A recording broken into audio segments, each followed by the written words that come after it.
28 February 2019ರಂದು supreme court ನೀಡಿದ ಮಾರ್ಗದರ್ಶನದಂತೆ ತಿರಸ್ಕೃತ ಅರ್ಜಿಯ ಕಾರಣ ಪರಿಶೀಲಿಸಿ ಮೌಲ್ಯೀಕರಣದೊಂದಿಗೆ ವರದಿ ಸಲ್ಲಿಸಲು ಮಾತ್ರ ಅಪೂರ್ಣ ಸಮಿತಿಗೆ ಅಧಿಕಾರ ನೀಡಿ ರಾಜ್ಯಾದ್ಯಂತ ಅನ್ವಯಿಸುವಂತೆ ರಾಜ್ಯ ಸರ್ಕಾರ ಸುತ್ತೋಲೆ ಹೊರಡಿಸಿದೆ ಎಂದು ರಾಜ್ಯ ಅರಣ್ಯ ಭೂಮಿ ಹಕ್ಕು ಹೋರಾಟಗಾರರ ವೇದಿಕೆ ಅಧ್ಯಕ್ಷ ರವೀಂದ್ರ ನಾಯ್ಕ್ ಹೇಳಿದರು.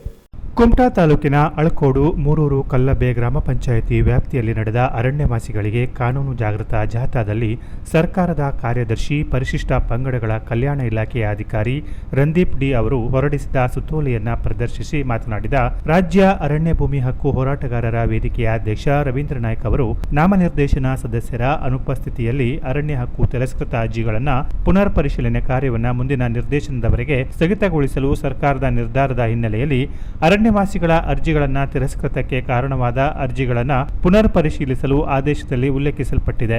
ಅಸ್ತಿತ್ವದಲ್ಲಿರುವ ಸಮಿತಿಗಳು ಹಿಂದಿನ ಮಂಜೂರಿ ಪ್ರಕ್ರಿಯೆಯಲ್ಲಿ ಕಾನೂನಿನ ವಿಧಿವಿಧಾನ ಅನುಸರಿಸುವಲ್ಲಿ ಉಂಟಾದ ಲೋಪ, ಅರ್ಜಿಗಳನ್ನು ತಿರಸ್ಕರಿಸುವಾಗ ಸಾಕ್ಷಿಗಳ ದಾಖಲೆಗಳ ಕುರಿತು ಪರಿಶೀಲಿಸಿ ಅರಣ್ಯ ಹಕ್ಕು ಕಾಯ್ದೆಯ ನಿಯಮ ಉಲ್ಲಂಘಿಸಲಾಗಿದೆ ಎಂಬ ಬಗ್ಗೆ ಈ ಹಿಂದೆ ಅರಣ್ಯ ಹಕ್ಕು ಕಾಯ್ದೆ ಅಡಿಯಲ್ಲಿ ಅರ್ಜಿದಾರರನ್ನ ಒಕ್ಕಲೆಬ್ಬಿಸಿರುವ ಮಾಹಿತಿ ಮತ್ತು ಸಮಿತಿಗಳು ತಿರಸ್ಕೃತಗೊಂಡ ಅರ್ಜಿಗಳನ್ನು ಪುನರ್ ಪರಿಶೀಲನೆ ಮಾಡಿರುವ ಮಾಹಿತಿ ಸಿದ್ಧಪಡಿಸುವಂತೆ ಸದ್ರಿ ಸುತ್ತೋಲೆಯಲ್ಲಿ ಪ್ರಸ್ತಾಪಿಸಲಾಗಿದೆ ಎಂದರು.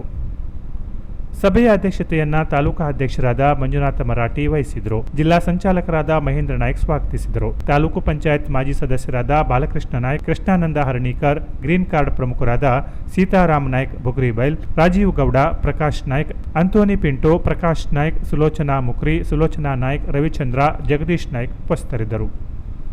Canara plus news, Kumta.